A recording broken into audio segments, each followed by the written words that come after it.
Tonight we are going to travel to the last major planet in the solar system. And we are going to ask a question that sounds wrong until you get close enough to Neptune to see what the word violent really means. Not the hottest planet, not the largest planet, not the planet with the biggest famous storm in every poster on Earth. The most violent planet in the sense that should not exist at the edge of the Sun's kingdom. The world with the fastest known winds in the solar system. The world where storms larger than countries appear and disappear in the dark. The world whose magnetic field swings around almost sideways. And the world whose largest moon moves backward as if the whole system still remembers an ancient collision. You are not watching this from a safe diagram. Tonight, you are inside a notional robotic mission, falling toward Neptune, riding behind instruments, antennas, shields, and one fragile chain of data that must cross billions of kilometers to get home. Your goal is not to conquer Neptune. That would be a heroic sentence and a bad engineering plan. Your goal is much smaller and much harder. Reach the blue planet, enter its atmosphere, survive long enough to understand how a world this cold became so violent, and send the answer back before the planet erases the messenger. Before we begin, subscribe to our universe, dim the lights, and get comfortable. This is a slow journey to a planet that looks peaceful only because it is far away. And as always, the deeper we go, the less the pretty picture will protect us. Let us pause for a moment. How can a planet nearly 30 times farther from the Sun than Earth produce winds faster than the strongest storms on our world? Why would a blue disk in the deep cold have weather more violent than planets receiving far more sunlight? What did Voyager 2 see in 1989 when it passed an Earth-sized storm called the Great Dark Spot? Why did that storm later vanish from view, while new dark storms appeared somewhere else? Why does Neptune radiate more energy than it receives from the Sun? Why is a day on Neptune only about 16 hours? And how does that change the atmosphere? Why is there no surface where a spacecraft could land and declare the danger over? Why is Neptune's magnetic field tilted about 47 degrees away from its rotation axis? Why does Triton, its largest moon, orbit backward? And if the visible storms are not the real answer, what hidden engine made Neptune the most violent planet in the solar system? Congratulations! You survived the opening question. That may sound like a small achievement, but on Neptune, even the first question is dangerous because it invites the wrong answer. The simple answer would be to say that Neptune is violent because it has fast winds. That is true, but it is not enough. Fast wind is a measurement. It is not a history. It does not explain why the farthest major planet, a planet swimming in dim sunlight, can still run an atmosphere like a machine with too much pressure trapped inside. The first thing you see is the color. Neptune hangs ahead of the spacecraft as a blue sphere, clean and almost soft, with pale clouds stretched across it like thin marks of chalk. For a moment, your mind tries to make it familiar. Earth is blue, oceans are blue. A clear sky is blue. Blue is supposed to mean air, distance, calm, maybe water, maybe home. Neptune borrows that color and uses it against you. The blue comes largely from methane in the atmosphere, which absorbs red light. Neptune is mostly hydrogen and helium, with methane as a smaller ingredient that changes the way the planet reflects sunlight. The famous deep blue Voyager portraits were processed to reveal cloud details, and modern work reminds us that Neptune and Uranus are closer in color than many old images made them appear. That correction matters. It keeps us honest, but it does not make Neptune gentle. A planet does not need dramatic color grading to be dangerous. It only needs physics. The navigation display tells you the distance from the Sun again, as if repetition could make the number normal. Neptune orbits at roughly 30 astronomical units, about 30 times Earth's distance from the Sunday. Out here, sunlight is weak. Noon on Neptune would not feel like noon on Earth.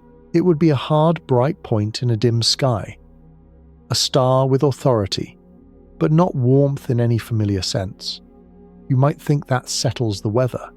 Less sunlight should mean less motion. Less heat from above should mean a quiet atmosphere. Maybe slow clouds drifting through darkness. This is a reasonable human guess. It is also exactly the kind of reasonable guess Neptune humiliates. Because Neptune has the fastest known winds in the solar system, measurements from Voyager 2 and later observations show winds that can exceed 1,200 miles per hour, around 2,000 kilometers per hour. That is far beyond Earth's hurricanes. On Earth, a storm violent enough to destroy buildings is still fighting friction with the ground and ocean. On Neptune, there is no solid ground in the weather layer. No continents, no mountains, no coastlines, no trees, no roofs, no street signs, nothing familiar for the wind to attack, and nothing familiar to slow it down. So the first rule of this mission is uncomfortable. Do not trust peaceful surfaces. Neptune has no surface in the ordinary sense. It is an ice giant. But that phrase does not mean a frozen ball. It means a world whose bulk is thought to be a deep mixture of water, ammonia, and methane under enormous pressure and temperature, wrapped in an atmosphere mostly made of hydrogen and helium. If you tried to descend, the gas would become denser. Pressure would rise, temperature would rise. The environment would change gradually from atmosphere into deeper fluid layers, without giving you a floor, a shoreline, or a polite sign saying, "Here begins the planet." You do not land on Neptune. You continue downward until Neptune decides what is left of you. The spacecraft is still outside the atmosphere when the first piece of violence appears not as a storm, but as a delay. Your signal must cross the outer solar system. Commands from Earth cannot behave like steering instructions in a car. By the time a problem is seen, understood, and answered, the spacecraft has already lived through more of the problem. You are alone in a practical sense, even though Earth is listening. This matters because Neptune is the kind of place where knowledge arrives late and danger arrives on time. Ahead, the planet grows wider. The disk stops being a circle and becomes a world. Pale clouds sharpen. The limb glows. The blue deepens near the edge. The instruments begin measuring fields, particles, brightness, and motion. You are not yet inside the atmosphere, but the planet is already replacing beauty with numbers. The first number that matters is speed. Neptune rotates once in about 16 hours. That is a short day for a giant planet about 4 times wider than Earth. Rapid rotation gives the atmosphere a powerful organizing rule. Moving gas curves. Jets form. Bands develop. Flows sliding past one another create shear. Vortices can grow in regions where rotation, temperature differences, and vertical structure allow them to survive. On Earth, weather is broken up by land and ocean. Continents interrupt circulation, mountains deflect air. Surface friction drains energy. On Neptune, the visible atmosphere wraps around a deep giant planet without a solid landscape underneath. The result is not simple freedom, it is a different prison. The winds are trapped inside rotation, pressure, chemistry, and depth. The spacecraft's computer begins identifying cloud features by tracking their movement from frame to frame. A bright methane cloud that looked still a minute ago is now racing across the planet. The screen gives a velocity. Your instincts reject it, your instruments do not. Congratulations. You survived the first visual lie. The lie was that motion should look like motion. On Neptune, distance compresses violence until a supersonic atmosphere looks like a watercolor. It is the same trick the ocean plays from an airplane. From high above, waves look soft. At sea level, they can break steel. Now the spacecraft begins the approach to entry. The mission profile is hypothetical because no probe has ever descended through Neptune's atmosphere. Voyager 2 flew by in 1989. It gave humanity the only close-up visit we have ever had to Neptune. then kept going into interstellar darkness. Everything after that has been telescopes, models, and patient inference. So the probe you ride tonight is a scenario, a way to turn the science into a body and a sequence, not a claim about a launched mission. The heat shield turns toward the planet. Entry is the first physical negotiation. Neptune's atmosphere begins as almost nothing, then becomes enough. A few molecules strike the shield, then more. Then the spacecraft is pushing through gas fast enough to turn kinetic energy into heat. There is no dramatic thunder you can hear from inside the vacuum of space. But the vehicle feels the planet as force, heating, vibration, and rising pressure. The old classroom picture says an atmosphere is a layer. The vehicle learns that an atmosphere is an argument. Every second, Neptune argues against your speed.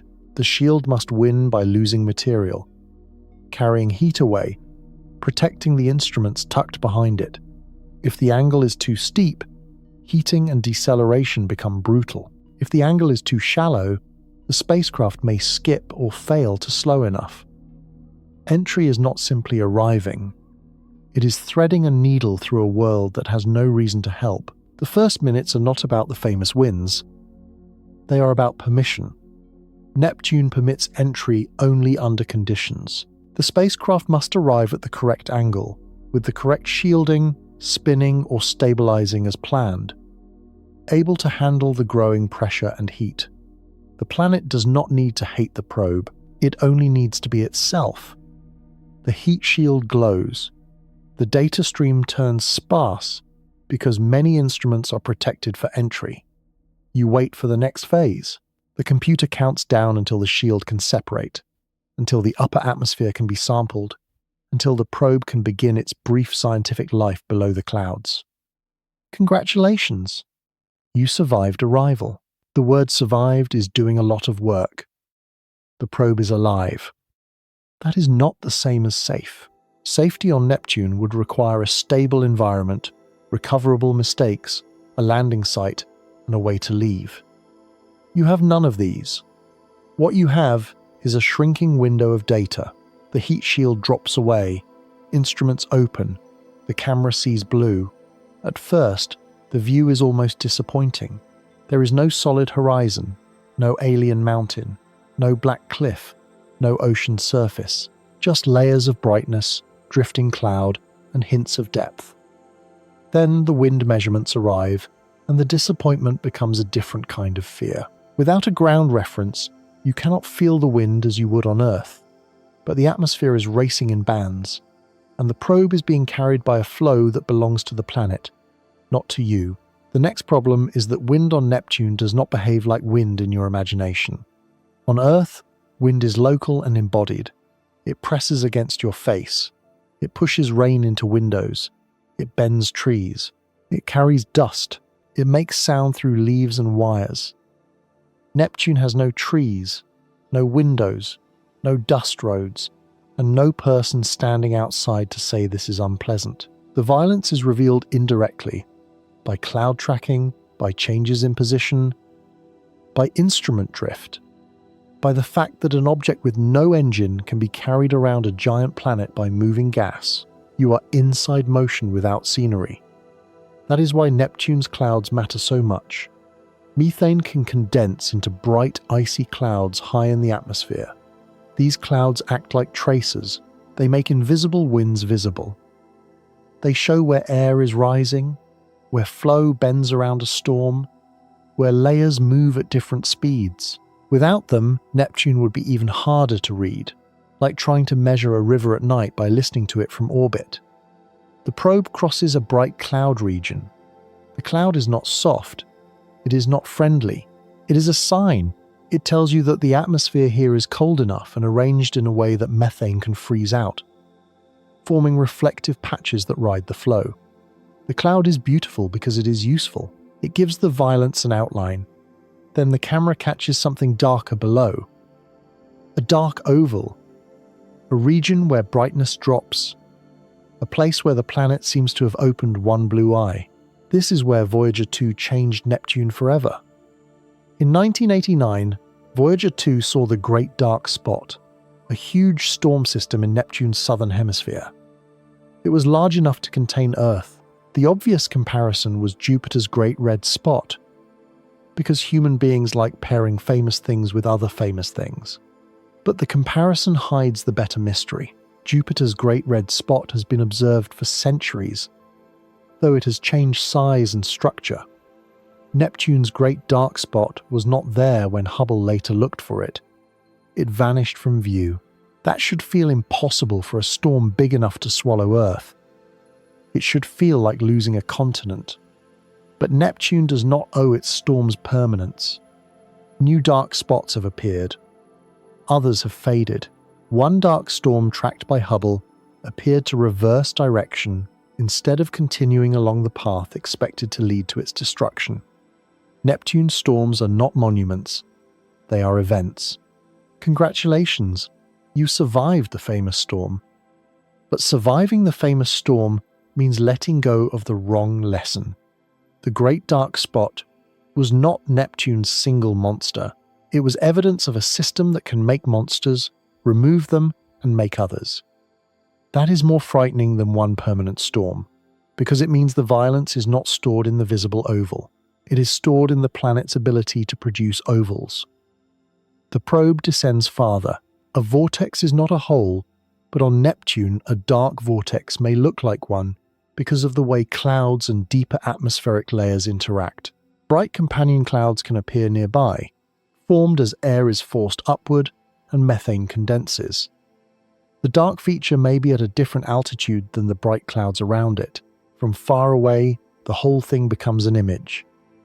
From inside the atmosphere, it becomes a moving three-dimensional problem. The guidance system tries to keep the antenna pointed toward Earth. This is harder than it sounds. The probe is falling through an atmosphere that is not just moving horizontally, but shearing vertically. Winds at one level may move differently from winds above or below. The vehicle is small compared with the scale of the motion around it. A gust does not need to be theatrical. A slight loss of attitude can reduce the signal. A sensor pointing the wrong way can turn a discovery into a blank line in a file. Violence in space exploration often looks boring from the outside. Sometimes it is a number slipping below margin. A temperature rises faster than predicted. The battery curve bends downward. An antenna loses lock. It is not always a fireball. Sometimes it is a mission controller staring at a graph and becoming very quiet. Now comes the first real answer. But only the first. Neptune's atmosphere is not powered mainly by sunlight in the way Earth's weather is. The planet receives very little solar energy, yet it radiates more energy than it receives from the Sunday. That means internal heat is escaping. Some of that heat is left over from formation and long-term cooling. The details of ice giant interiors remain an active scientific problem. But the basic contradiction is strong. The far planet is not thermally dead. Heat trapped inside a planet does not vanish politely. It flows outward. It drives convection where conditions allow. It interacts with layers, chemistry, rotation, and pressure. In a deep planet without a solid surface, internal heat can help feed atmospheric motion from below. The Sun is weak here, but Neptune has a buried engine.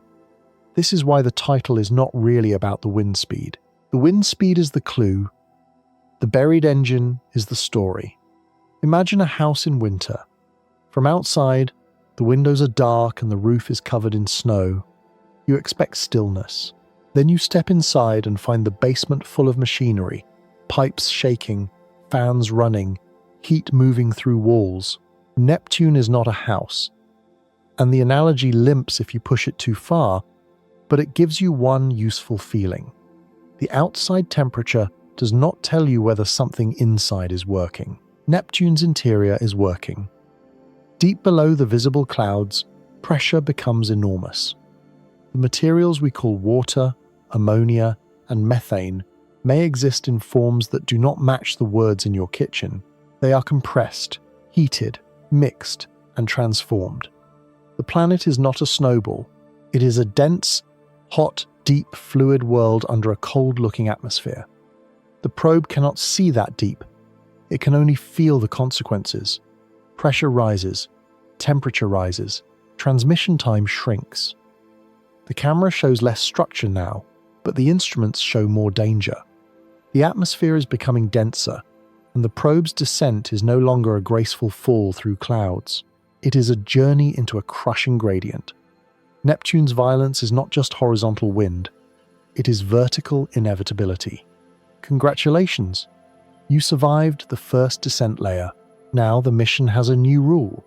Every meter downward buys data and spends the probe. This is the logic of entering a giant planet. You do not get to return. You trade hardware for knowledge.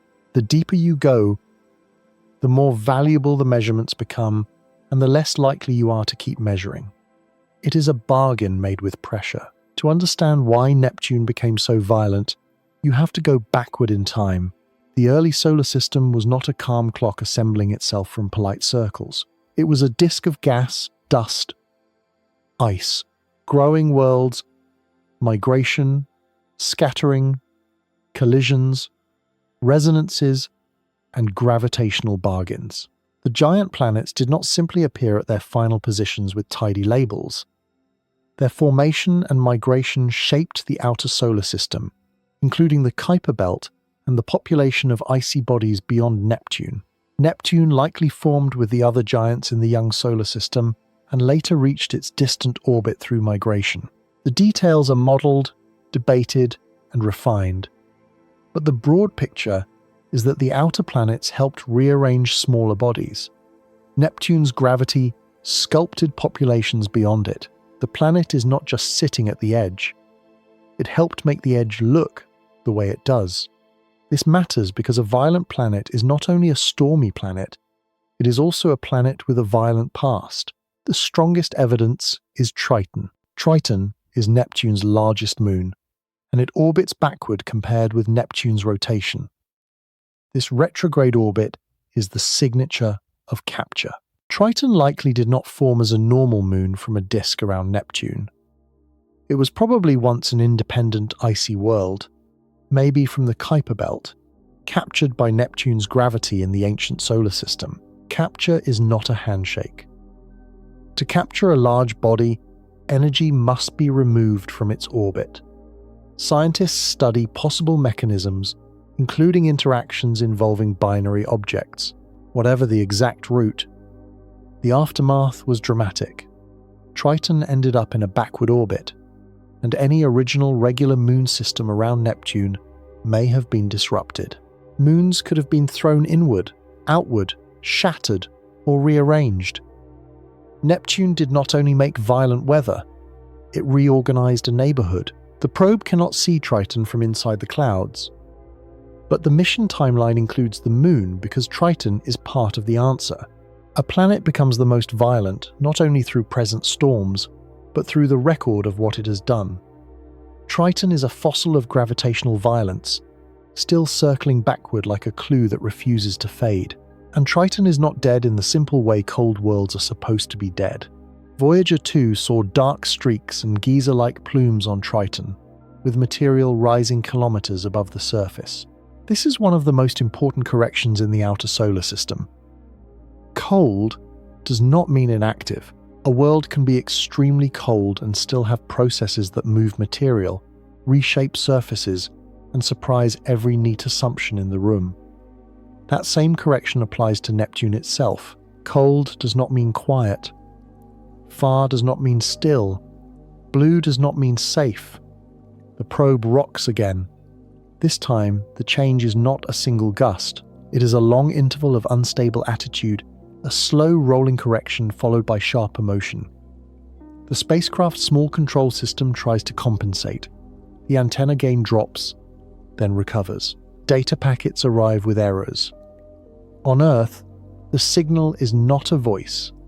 It is a thin mathematical thread tugged across billions of kilometers. You wait for the thread to hold. It holds. For now, congratulations. You survived the first communication scare. The planet did not crush you. It did something more precise. It made knowledge fragile. That is one of Neptune's quietest forms of violence. The planet is hard to visit, harder to observe continuously, and still harder to predict. It changes on timescales that do not line up conveniently with human missions. The Great Dark Spot was seen by Voyager, then gone. Other spots appeared later. Seasonal changes unfold over a Neptune year of about 165 Earth years, so one human lifetime samples only part of the planet's long seasonal rhythm. Imagine trying to understand Earth's climate from one airplane flyby, a handful of telescope images from another planet, and a model that must fill in oceans, mountains, clouds, and storms you cannot visit. That is our situation with Neptune, only farther, colder, and more expensive. The next data block is about clouds. At different altitudes, different compounds can condense depending on temperature and pressure. Methane is the visible star, because methane ice clouds can form high enough to be seen. Deeper down, other cloud layers may exist, including ammonia and hydrogen sulfide compounds under the right conditions. Models of ice giant atmospheres help scientists infer these layers, but direct measurements are limited. The important point for the mission is simple. Clouds are not decorations. Clouds are evidence of vertical motion, temperature, composition, and atmospheric structure. A bright cloud on Neptune can reveal air rising over a vortex. A dark spot can reveal a deeper circulation pattern. A band can reveal a jet. A change in cloud brightness can mean a change in altitude, composition, or viewing geometry. Neptune writes its violence in weather symbols and then places those symbols on a planet too far away to read easily. The probe measures methane. It measures temperature. It measures pressure. It measures wind indirectly. Each number fits into a larger question. Why does Neptune have so much energy in its atmosphere when sunlight is so weak? The answer keeps returning to the stack: internal heat, rapid rotation, deep fluid layers, methane chemistry, no solid surface, seasonal effects, storm dynamics, a tilted magnetic field, captured moon history, rings and arcs, a system shaped by motion at every scale. One cause would be simple. Neptune is not simple. The atmosphere begins to thicken around the probe. You can imagine pressure as the weight of the air above you. On Earth at sea level, you are under one atmosphere of pressure, and your body is built for it. In a giant planet, descending means more and more gas above you, more weight, more compression, and eventually an environment where ordinary materials and ordinary engineering give up. Neptune does not need a hard surface to be lethal. Pressure is enough. The probe's shell creaks in the data, not in sound, but in strain readings. This is the part where a human body would be irrelevant. You are not physically inside the probe.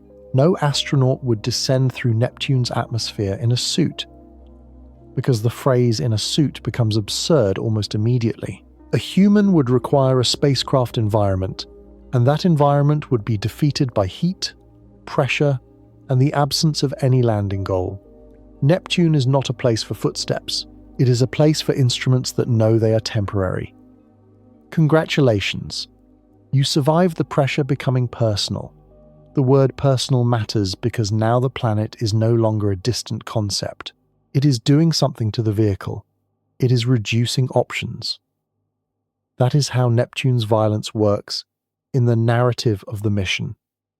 Each stage reduces options.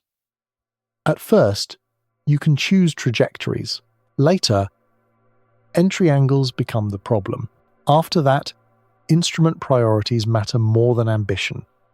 Eventually, you can only hope the antenna holds. In the end, you receive whatever the probe can send before physics closes the file.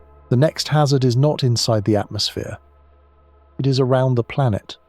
Neptune's magnetic field is strange. It is tilted about 47 degrees from the rotation axis and offset from the planet's center. This makes Neptune's magnetosphere dramatically different from the simple bar magnet picture many people learn first. As the planet rotates, the magnetic field sweeps through space in a complicated way. On Earth, the magnetic field gives us auroras, radiation belts, compass directions, and a shield against some charged particles from the Sunday. Earth's magnetic axis is tilted too, but Neptune's field is far more dramatically misaligned. The result is an invisible environment that changes as the planet spins. This is not wind, but it is violence. It is not the kind that tears roofs away. It is the kind that makes charged particles move, shapes a magnetosphere, interacts with moons and rings, and reveals something deep about the planet's interior.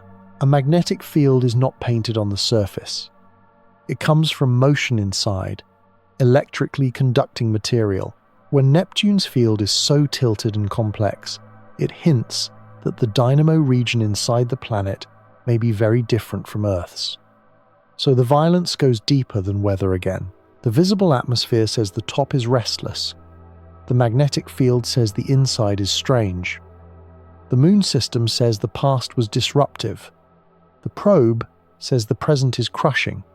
Congratulations, you survived the magnetic field being weird. This is a different kind of survival. Nothing exploded. No storm swallowed you. Instead, your mental model survived by changing shape. That is what the best planetary science does. It does not only add facts, it forces your old categories to break. Neptune and Uranus are ice giants, not gas giants in the same sense as Jupiter and Saturn. That distinction matters. Jupiter and Saturn are dominated by hydrogen and helium and have enormous envelopes.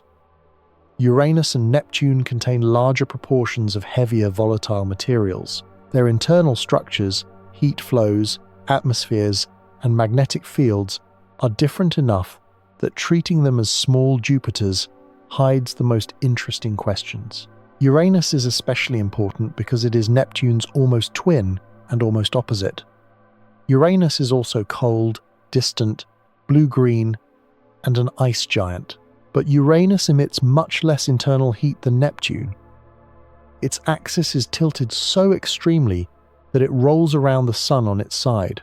Its atmosphere can be active, but Neptune shows stronger winds and more obvious storm energy. Comparing the two planets is like finding two machines built from similar parts, then discovering one runs hot and loud while the other seems strangely muted. Why? Scientists do not have a single final answer. Differences in formation history, impacts, interior layering, heat transport, seasonal forcing, and atmospheric dynamics may all matter.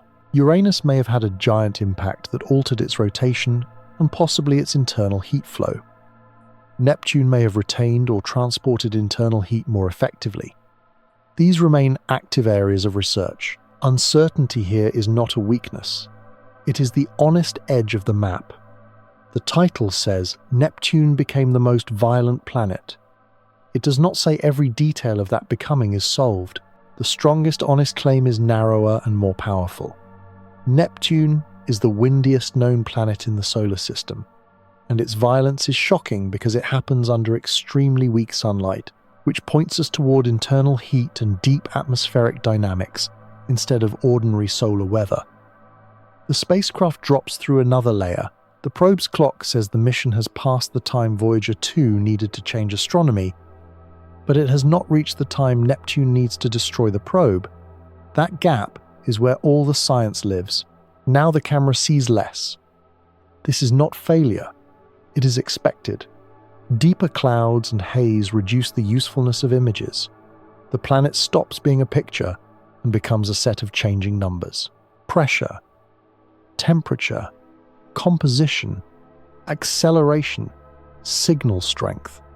If you are used to space documentaries made of beautiful images, this may feel like the magic is fading. It is not. The magic is becoming harder to photograph. There is a quiet lesson here. The universe does not become less real when it stops being cinematic. In fact, the most important parts often happen after the image becomes dull.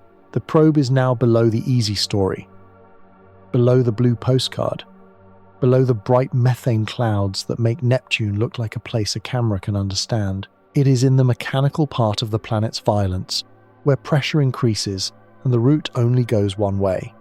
Congratulations, you survived the postcard. Now you are inside the planet's argument with itself. Why does internal heat make wind? Not directly, like a fan hidden under the clouds. The process is more complicated. Heat moving from the interior toward the atmosphere can create buoyancy and convection. Rotation organizes flows. Temperature differences and chemical layers create structure.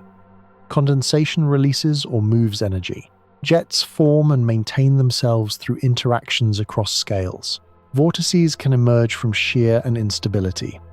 The visible weather is the final paragraph of a story written from the inside outward. This is where violent needs care.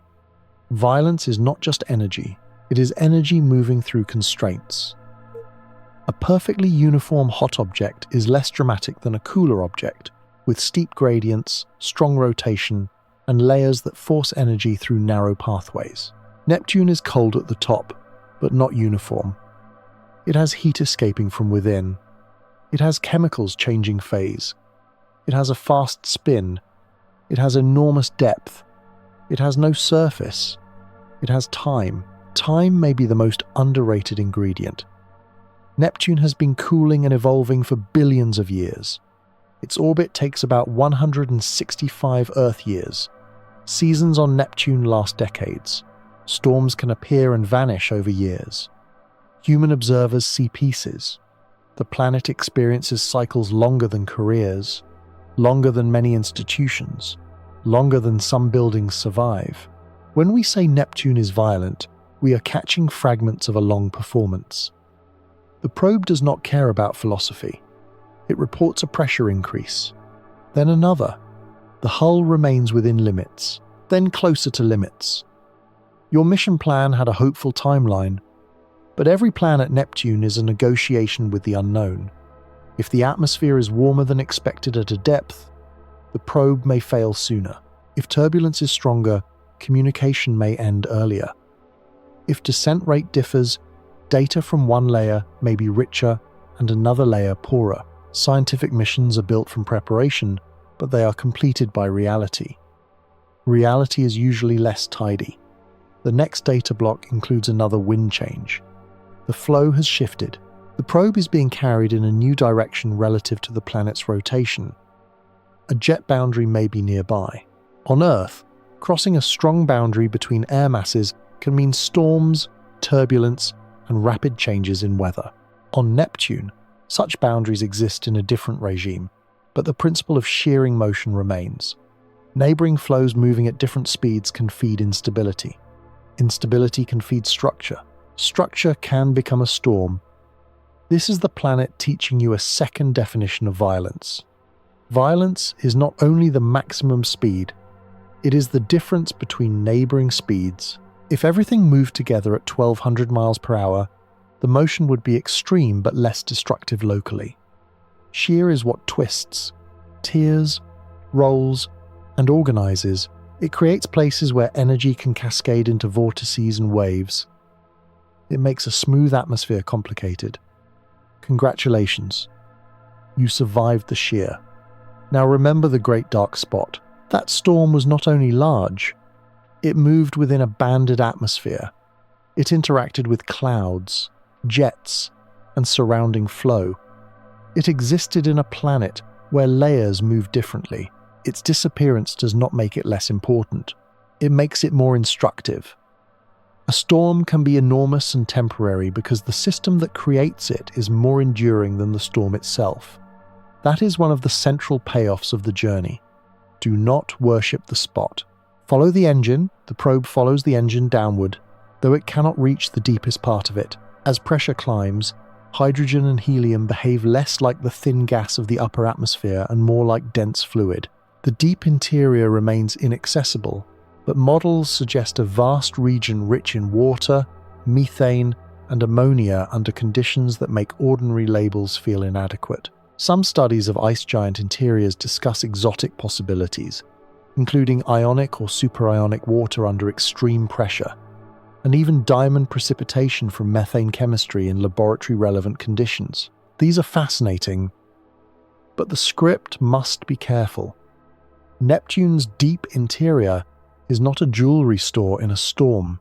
The honest point is that pressure and temperature can transform familiar molecules into unfamiliar states, and those transformations affect how heat and electricity move inside the planet. That last part matters because it links interior chemistry to magnetic violence. If electrically conducting fluids move inside Neptune, they can generate a magnetic field. If the conducting region is arranged in a shell or unusual geometry, the field can be tilted and complex. That is why Neptune's magnetic field is not a random oddity. It is a clue to the hidden interior, just as the winds are clues to hidden heat. The visible planet keeps pointing inward. The dark storms point inward. The fast winds point inward. The magnetic tilt points inward. Triton's capture points backward. Everything you can see is telling you about something you cannot see. Congratulations. You survived the temptation to stop at the clouds. Now the spacecraft's power system becomes part of the story. At Neptune, solar panels are not the easy answer. Sunlight is too weak for the kind of mission power that would be simple near Earth. Outer planet missions often rely on radioisotope power systems, which convert heat from radioactive decay into electricity. Voyager used such power. A future Neptune orbiter or probe would need its own carefully planned power strategy. This is not a random engineering footnote. It changes the emotional meaning of the journey. Near Earth, the Sun is a constant partner. Near Mars, it is weaker but still useful. Near Jupiter, solar power can still work with very large arrays, as the Juno mission demonstrated. At Neptune, the Sun is no longer a practical engine for many mission designs. The spacecraft must bring its own endurance, just as Neptune brings its own heat. Two internal fires meet in the dark. One is tiny, built by humans. One is a planet, cooling since the beginning. The probe's little fire will lose. It always was going to lose. The mission is not about defeating Neptune. It is about timing the loss so the data gets home first. The atmosphere grows heavier. Now the probe begins to lose camera usefulness almost completely. The view is no longer a dramatic descent shot. It is brightness, haze, and instrument readings. The beauty of Neptune has become operational. Every value matters because it can test a model built from distant observations. On Earth, scientists use telescopes to track cloud features and dark spots. They use spectroscopy to study methane and other atmospheric components. They use thermal observations to infer temperatures. They use models to connect the visible atmosphere to deeper layers. A probe would anchor those models with direct measurements, the way Galileo's probe did for Jupiter, though Neptune would be its own problem. Direct measurements matter because distant observation can fool us. The old Voyager color issue is a small example. Image processing choices can shape public perception. Cloud altitude can affect brightness. A storm can vanish because it truly dissipated, or because it changed in ways that make it harder to see. The more distant the world, the more every image becomes both evidence and interpretation. Neptune has been teaching humility for generations. Congratulations, you survived the image problem. Now you have to survive the measurement problem. The measurement problem is that every instrument has limits. A pressure sensor measures where it is, not everywhere. A temperature profile follows one path, not the whole planet. A wind estimate depends on motion, assumptions, and location. A single probe descent would be priceless, but it would still be one descent into one region during one season of 1 year on a planet whose year lasts 165 Earth years. This is why Neptune remains mysterious after Voyager. We did not fail to study it. We touched it once. Once is not enough for a world this complicated. The probe enters stronger compression. You can imagine the shell as a small metal promise. It promises to hold the inside apart from the outside. On Earth, pressure vessels do this in submarines, spacecraft, and industrial systems. On Neptune, the outside keeps becoming more outside. The promise grows more expensive every second. The mission computer begins prioritizing data. If bandwidth falls, what should be sent first? Composition, pressure, temperature, wind, magnetic data, engineering status? There is no perfect answer. Science teams plan priorities long before entry, but the live mission may force trade-offs. This is another kind of violence. Not destruction, but selection under pressure. The planet makes you choose what you are willing to lose. At this point, the answer to the title begins to look less like a single sentence and more like a pattern. Neptune became the most violent planet in the solar system because several forms of motion line up without cancelling each other. Heat moves from the deep interior. The atmosphere rotates quickly. Jets race around the planet. Clouds condense and reveal vertical motion. Vortices grow and vanish. The magnetic field swings through space at an extreme tilt. Triton records gravitational capture. Rings and small moons occupy a system shaped by resonances and collisions. The violence is atmospheric, magnetic, gravitational, historical, and observational. Observational violence may sound like a strange phrase, but Neptune also attacks our ability to know it. It is distant enough that missions are rare. Its seasons are long enough that human observations sample only slices. Its visible features change enough that one flyby cannot define it. Its interior is hidden enough that the strongest clues come indirectly. Every answer carries a shadow of uncertainty. That is not a flaw in the story. It is the reason the story is alive. Congratulations! You survived uncertainty. Now we can sharpen the title without exaggerating it. If by violent we mean surface lethality to a lander, Venus has a stronger claim. Its surface is hot enough to ruin most machines, with crushing pressure and corrosive chemistry. For size and gravitational dominance, Jupiter takes the room. For an iconic long-lived storm, Jupiter's Great Red Spot is the symbol. For ring complexity and moon interactions, Saturn becomes a masterpiece of orbital drama. But if by violent we mean known atmospheric wind speed, energy moving through a cold, distant atmosphere, and the contradiction of extreme weather under weak sunlight, Neptune earns the title. That precision matters. A truthful superlative is stronger than a sloppy one. Neptune is not the most violent in every category. It is the windiest known planet in the solar system, and its system layers other forms of unrest on top of that. The strength of the title is not that Neptune beats every planet at every danger. The strength is that Neptune should not look like a champion of violence at all. From Earth, it seems too far to be energetic. In photographs, it seems too cold to be restless. Through a small telescope, it seems too calm to be carrying the fastest winds we know. Then, the numbers arrive, and the calm disk becomes a machine. To understand why the machine fooled us, go back to August 1989. Voyager 2 had already survived Jupiter, Saturn, and Uranus. By the time it reached Neptune, it was an old explorer by spacecraft standards, moving through a region no human machine had ever visited before. The encounter was brief, because Voyager was not entering orbit. It was flying past at high speed, using the geometry of the solar system to take one chance at the planet, its rings, and its moons. That one chance changed the outer solar system. Before Voyager, Neptune was a distant world with uncertain details. Telescopes could show its position, brightness, and some broad properties, but not the full character of its atmosphere. Then Voyager returned images of a planet with bright clouds, dark storms, thin rings, ring arcs, small moons, a strange magnetic field, and Triton showing geyser-like activity on one of the coldest surfaces ever visited.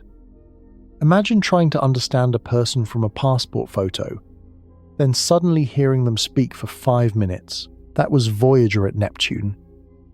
Not a full biography, enough to realize the passport photo had lied. The Great Dark Spot became the headline because humans love visible monsters. It was a huge dark oval, about Earth-sized, moving through Neptune's southern atmosphere. Near it were bright clouds, possibly formed as methane condensed, where air was forced upward around the vortex. Another bright feature, sometimes called scooter, moved quickly around the planet. A smaller dark spot was also seen. Neptune did not present one quiet face. It offered a gallery of moving features. Congratulations. You survived Voyager's first surprise. The surprise was not only that Neptune had a giant storm, it was that the planet looked active at all. Remember the distance. Remember the weak sunlight. Remember that Neptune receives only a tiny fraction of the solar energy Earth receives. A quiet Neptune would have made intuitive sense. A stormy Neptune demanded a deeper explanation. The explanation began with energy imbalance. A planet receiving little sunlight can still have weather if it radiates internal heat. Neptune does. It emits more energy than it gets from the Sunday. This does not mean the planet is warm in any human comfort sense. Its cloud tops are cold. Its upper atmosphere is hostile. But the interior has heat, and heat flow gives the atmosphere a source of motion that sunlight alone cannot explain. Now, compare that to Uranus. Uranus and Neptune are often treated as a pair. Two ice giants, similar size, similar color family, similar outer solar system status. But Uranus is odd in another direction. It emits little excess heat compared with Neptune. It is tilted onto its side, with extreme seasons. Its atmosphere can still have storms, but Neptune appears more active and has faster winds. This comparison is important because it prevents the lazy answer. If distance alone made a planet calm, Neptune should be calmer. If being an ice giant alone made a planet violent, Uranus should look more like Neptune. The real answer lives in differences that are still being studied. How each planet formed, how each cooled, how internal layers are arranged, how heat is transported, how impacts may have changed them, and how rotation and chemistry shape their visible atmospheres. That is why Neptune is a scientific problem, not just a dramatic backdrop. The probe in our scenario continues falling, but the story branches into the observatories that watched Neptune after Voyager. Hubble became crucial because Voyager was gone. Ground-based telescopes with adaptive optics became crucial because the planet kept changing. Each new observation was a small window in a very long wall. When Hubble later looked for the Great Dark Spot, it was gone. Think about that carefully. A storm large enough to contain Earth had disappeared from view in only a few Earth years. It did not leave a crater, because there is no surface. It did not leave ruins, because the atmosphere is not a city. It simply stopped presenting itself as that dark feature. New dark spots appeared later, proving that Voyager had not just caught one isolated accident. Neptune's atmosphere could generate them again. Congratulations, you survived the disappearing storm. The trick was realizing that disappearance is also data. A permanent storm tells you one kind of story. A recurring, shifting, disappearing family of storms tells you another. It says the atmosphere has mechanisms for creating large vortices, but also mechanisms for destroying, hiding, or transforming them. On Earth, a hurricane dies when it loses its energy source, moves over land, reaches colder water, or is torn apart by wind shear. Neptune's storms do not follow the same rules, because there is no ocean surface, no coastline, no continent, but sheer, vertical structure and energy sources still matter. A Neptune vortex can be trapped between layers and jets.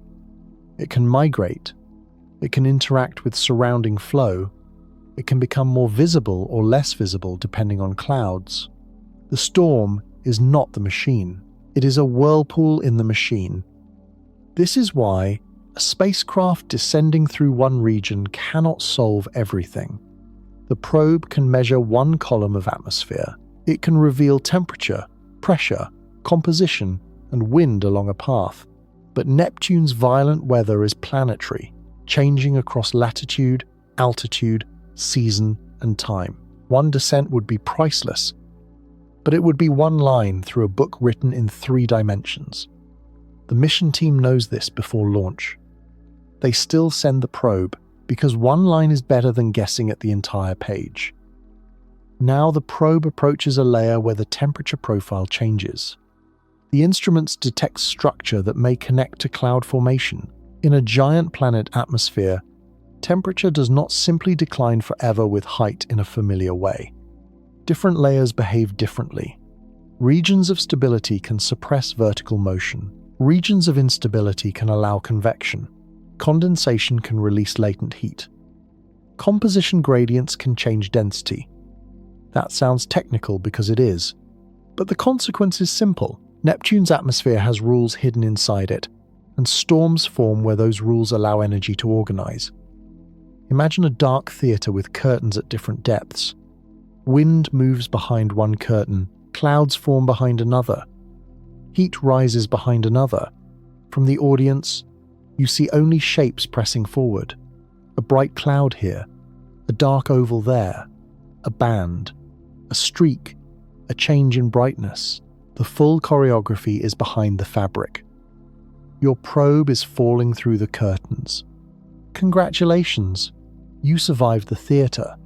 Now, the next curtain is chemical. Methane is a small fraction of Neptune's atmosphere, but it has huge observational importance. It absorbs red light, helping create the blue appearance. It can condense at high altitudes into bright icy clouds. It changes how radiation moves through the atmosphere. It helps connect color, temperature, cloud formation, and visible weather. This is one reason Neptune's violence is beautiful. The same molecule that helps make the planet blue also helps reveal the motion that makes it dangerous. Methane is both paint and tracer. It gives the planet its calm appearance and betrays the turbulence underneath. In that sense, Neptune's beauty is not hiding the violence. It is written by it. The probe measures methane abundance with depth. If methane is well mixed in some layers and depleted or enhanced in others, that tells scientists about vertical motion, condensation, and atmospheric circulation. If temperature changes cross condensation thresholds, clouds can appear or disappear. The visible atmosphere becomes a moving record of invisible thermodynamics. There is no need to invent fantasy here. Reality is already strange enough. A world too far for warm sunlight has methane clouds racing through hydrogen and helium at supersonic speeds. Above a deep interior where familiar molecules may exist under pressures so extreme that the words water, ice, and gas begin to lose their everyday meanings. Now the probe's descent turns from weather into interior science. Every giant planet has a problem hidden inside it. How do you know what is beneath the clouds when you cannot see, drill, land, or sample deeply? For Neptune, the problem is especially hard because we have no orbiter, no long-term close mission, and no descent probe. Scientists combine gravity data, magnetic data, atmospheric observations, laboratory physics, and computer models. Each method sees a different shadow. Gravity tells you about mass distribution.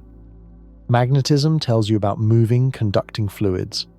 Atmospheric heat tells you about energy transport. Spectra tell you about composition. Clouds tell you about motion. None of them shows the whole interior directly. Together, they suggest a planet with a relatively small rocky core, surrounded by a deep mantle or envelope rich in water, ammonia, and methane under high pressure, and an outer atmosphere of hydrogen, helium, and methane. The exact boundaries are not neat. Giant planets do not have interior diagrams because they enjoy human labels. They have gradients, phase changes, layers, and uncertainties. Congratulations. You survived the neat diagram. The neat diagram was useful, but Neptune is not obligated to fit it. At extreme pressure, materials can become electrically conductive in ways that matter for magnetic fields. In ice giants, the dynamo may arise not from a central core like a bar magnet, but from a shell of conducting fluid. This can help explain why Uranus and Neptune have magnetic fields that are so tilted and offset compared with their rotation axes. Neptune's magnetic field is tilted about 47 degrees. Pause on that number. If you draw Neptune's spin axis as a line through the planet, the magnetic axis is not close to it. It leans far away. As Neptune rotates, the magnetic field swings through space like a misaligned invisible machine. Charged particles respond. The magnetosphere changes. The planet's protective environment becomes dynamic. This is not an atmosphere, but it is still weather in a broad sense. Space weather shaped by a rotating field. The probe's magnetometer records local field behavior as it falls, but the larger magnetosphere extends far beyond the clouds. An orbiter would map it over time, watching how the field interacts with the solar wind and with material from the moon system. A flyby gives a slice. An orbiter would give a movie. Neptune has mostly given us slices. That is another reason the planet feels violent. It moves faster than our observation schedule. The planet rotates every 16 hours. Storms evolve over years. Seasons stretch over decades. A spacecraft flyby captures hours. A telescope campaign captures intervals. A human research career captures a few chapters. Neptune keeps the rest. The mission team receives another packet. There is enough signal to continue. For now, the thin thread holds. Congratulations. You survived the second communication scare. This time, the scare carries a lesson about distance. A problem near Earth can be met with rapid diagnosis. A problem at Mars is delayed by minutes. A problem at Neptune is delayed by hours. If a future mission carried an orbiter, it would need autonomy. It would need to decide priorities, recover from faults, and handle conditions without waiting for a human response to every event. Neptune makes spacecraft grow up. That sounds cute until you remember the stakes. Autonomy means the machine must protect itself when the planet behaves unexpectedly. It must handle safe modes, thermal limits, pointing, power, data storage, and communication windows. At Neptune, a spacecraft is not just a camera, it is a small civilization of systems trying to stay coherent in the dark. The probe is the most fragile part of that civilization. It has no long future. That is why every measurement has urgency. Now the story widens again to the rings. Neptune has rings, but they are faint and dusty compared with Saturn's bright system. Voyager confirmed them and revealed ring arcs. Clumpy regions where material is not spread evenly around the orbit. This was surprising because material in a ring tends to spread out over time. The arcs are likely maintained by gravitational interactions, including with small moons such as Galatea. A ring arc is a quiet clue of violence. It says the system is not a simple set of circles. It is being sculpted. Small moons tug material. Resonances hold clumps. Dust is created and lost. Impacts, collisions, and micrometeoroids matter. Neptune's rings are not spectacular in the way Saturn's rings are spectacular, but they are part of the same larger theme. Motion constrained into unstable-looking order. Even the dust refuses to spread politely. This matters because the title is about the whole planet, but planets are not isolated balls. A giant planet is a system. It includes atmosphere, magnetosphere, rings, moons, radiation environment, gravitational influence, and history. Neptune's system shows violence in all of those languages. The atmosphere screams it. The magnetic field twists it. Triton preserves it. The rings whisper it. Congratulations! You survived the rings not being decorative. Now return to Triton, because Triton is too important to leave as a footnote. Triton is large, icy, and strange. Its retrograde orbit almost certainly means capture. It is also slowly spiraling inward due to tidal interactions and may, in the far future, either collide with Neptune or be torn apart to form a ring system, depending on how its orbit evolves and how it encounters the planet's Roche limit. This is not an immediate threat on human timescales, it is a deep time consequence. That deep time consequence changes the emotional scale of Neptune's violence. The planet has storms that evolve over years. It has seasons that evolve over decades. It has heat loss over billions of years. It has moon dynamics that can reshape the system over immense timescales. Neptune's violence is not one speed. It is a spectrum of time. Triton also has a surface marked by strange terrains, including regions often described as cantaloupe terrain because of their appearance. Its geyser-like plumes may be driven by seasonal solar heating through translucent nitrogen ice, though details remain studied. Again, the honest point is stronger than exaggeration.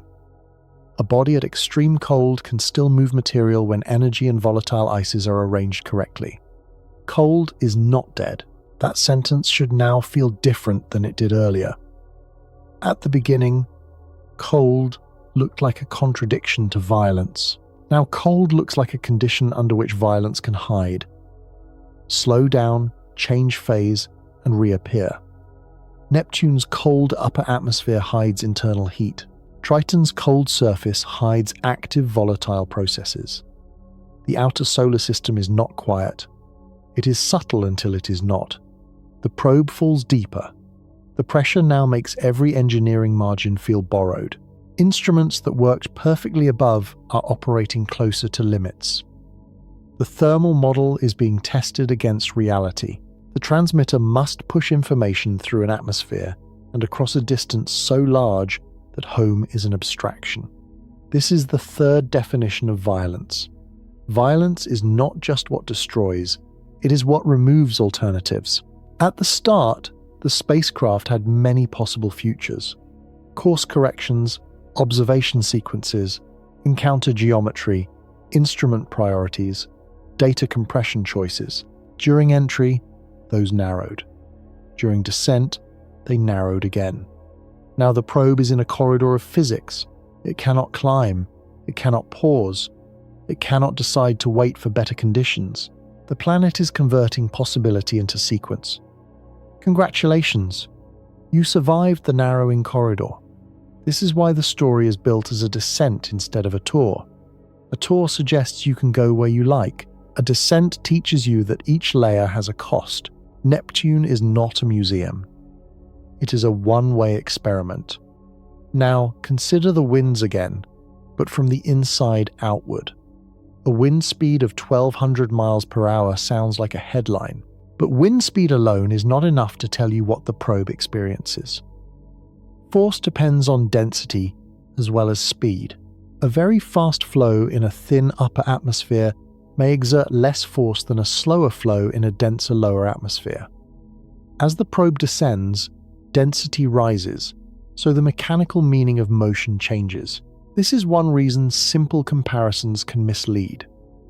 Saying Neptune's winds are faster than Earth's hurricanes is true and astonishing. But imagining an Earth hurricane scaled up directly onto Neptune can create the wrong picture. Neptune's atmosphere has different composition, density, temperature, vertical extent, and lack of surface. The violence is real, but it is not Earth weather wearing a blue costume. Honesty does not reduce the drama. It makes the drama more precise. The probe's instruments now report increasing dynamic pressure and changing flow. The vehicle is no longer just falling through air. It is being worked on by a medium growing denser around it. If the structure fails, it may fail from pressure, heat, mechanical stress, or electronics pushed beyond tolerance. There may be no single villain. Failure can be a committee. That is very Neptune. No single villain. A stacked system. The atmosphere, the interior, the rotation, the chemistry, the field, the moons, the distance.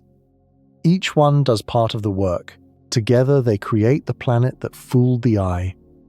Congratulations! You survived the headline. Now you are in the details. Details matter, because a planet can be called violent for bad reasons.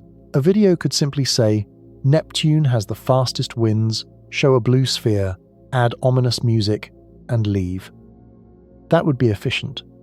It would also waste the best part. The best part is that the fast winds are not isolated. They are connected to a planet that challenges how we think about heat, cold, distance, and activity. The outer solar system is often described as a place of frozen leftovers. That is partly true. It is also dangerously incomplete. The outer solar system contains active moons, subsurface oceans, geysers, ring systems, radiation belts, captured objects, volatile cycles, and giant planets still radiating ancient heat. Far from the sun, energy is scarcer. But scarcity does not remove complexity. It changes the rules. Neptune is the most elegant warning against lazy distance. The farther world is not the simpler world. The probe receives another gust or flow change. The guidance system corrects again. The mission team on Earth will not see this moment until long after it has happened. That delay is almost philosophical. Every Neptune observation is a message from the past. By the time you know what the planet did, the planet has already moved on. This is why a future orbiter would be revolutionary. An orbiter could watch storms grow and fade. It could map the magnetic field over many rotations. It could study the rings and arcs. It could fly by Triton repeatedly. It could release an atmospheric probe. It could measure gravity and heat.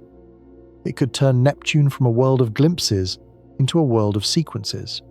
But a Neptune orbiter is hard. The journey is long.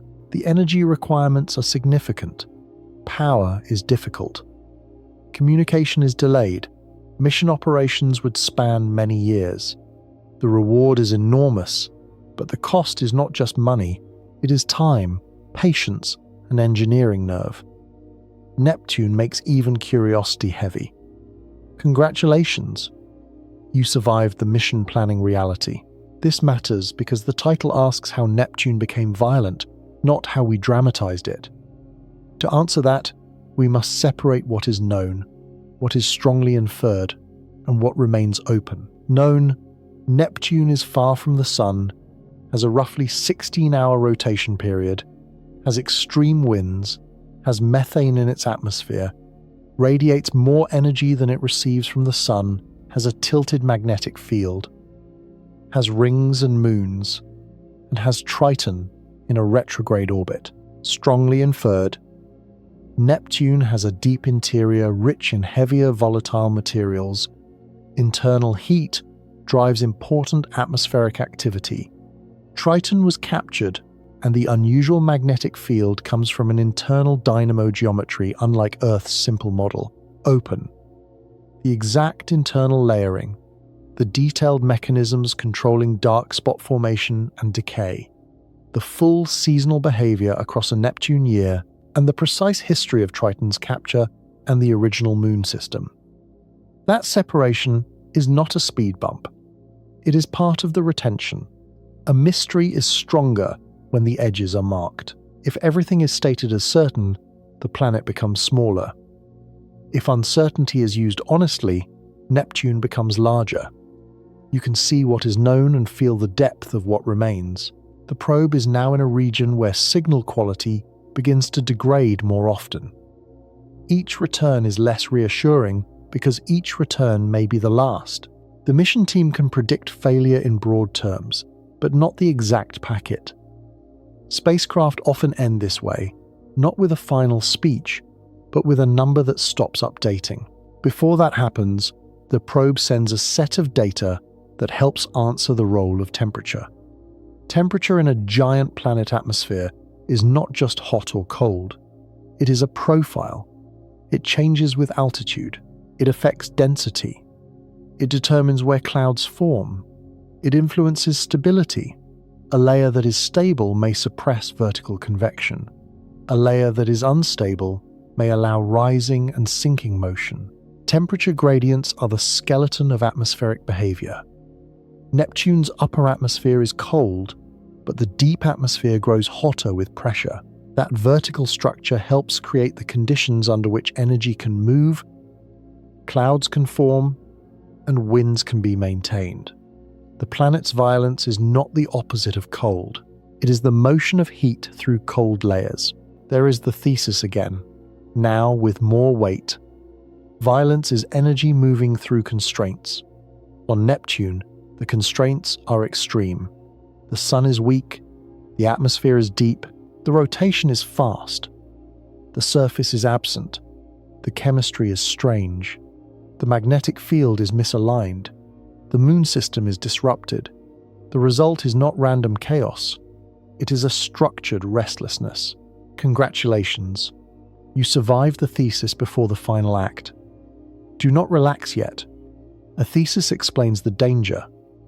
It does not remove it. The probe begins its last major science sequence. It compresses data more aggressively. It sends summaries as well as raw measurements. It may sacrifice some detail to preserve the most important values. Engineers hate these trade-offs and depend on them. A perfect dataset that never arrives is less useful than an imperfect dataset that survives. The atmosphere is now not a view but a load. External pressure presses inward. Internal systems hold outward. Heat tries to enter. Electronics try to remain within operating ranges. The transmitter tries to speak. The antenna tries to point. The probe is no longer exploring Neptune so much as being consumed in a controlled way. Controlled consumption is still consumption. This is the logic of every descent into a giant planet. The machine is designed to die, but not too early. Its death is not failure if it happens after the critical data. That is a hard emotional equation. Humans like survival. Science sometimes accepts sacrifice. The probe sacrifices itself into pressure. Congratulations. You survived the ethics of the probe. That line might sound strange. A robot is not a person. It does not feel fear. It has no private life to mourn. But spacecraft gather meaning because they carry human attention. People build them, name them, track them, wait for them, and interpret their silence. When a probe dies inside a planet, the loss is mechanical, but the silence still feels personal. Voyager 2 did not die at Neptune. It flew on. That is part of why the Neptune encounter feels so haunted. The spacecraft gave us a glimpse, then left forever. It had no way to stop. Orbit was impossible for that flyby. The great dark spot disappeared after Voyager was gone. Triton never received a second close visit. The spacecraft passed through the system like a witness on a train. A future probe would be different. It would not pass the planet. It would enter it. It would trade itself for the vertical truth Voyager could not get. Now the planet's deep time story and the probe's minute-by-minute story finally overlap. For billions of years, Neptune has been cooling. For seconds, the next packet has been uncertain. Different clocks, same planet. Neptune's violence is the meeting of clocks. The fast day shapes winds. The long year shapes seasons. The ancient heat shapes the atmosphere. The captured moon records the past. The mission clock measures the final fall. The communication delay makes every event late. Time itself becomes layered. Congratulations, you survived the clocks. Now the final act can begin, but it should begin honestly. There is no moment when Neptune says, "I am the most violent planet." There is no trophy in the atmosphere.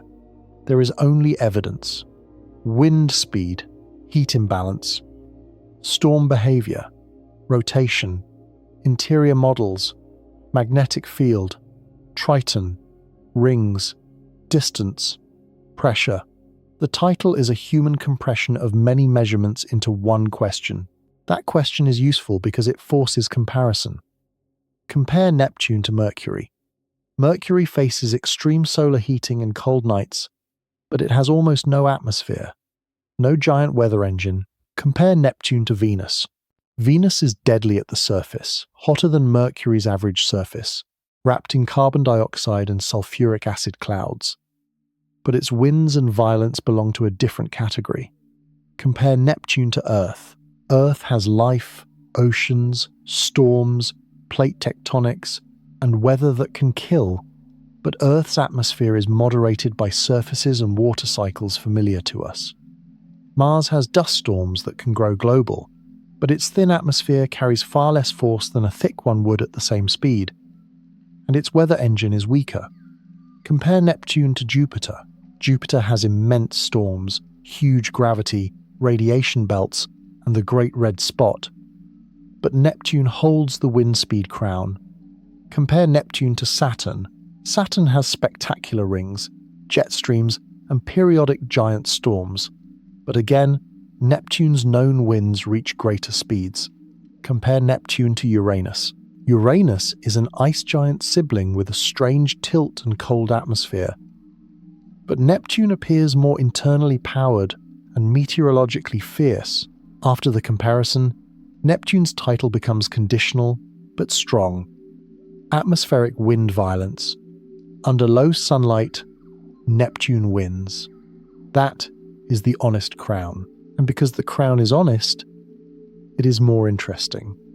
Now we can ask the deeper version of the question. How did Neptune become that planet? Not how did it look in one Voyager image? Not how did one storm form in 1 year? How did a world assemble the conditions that make 1,200-mile-per-hour winds possible so far from the Sun?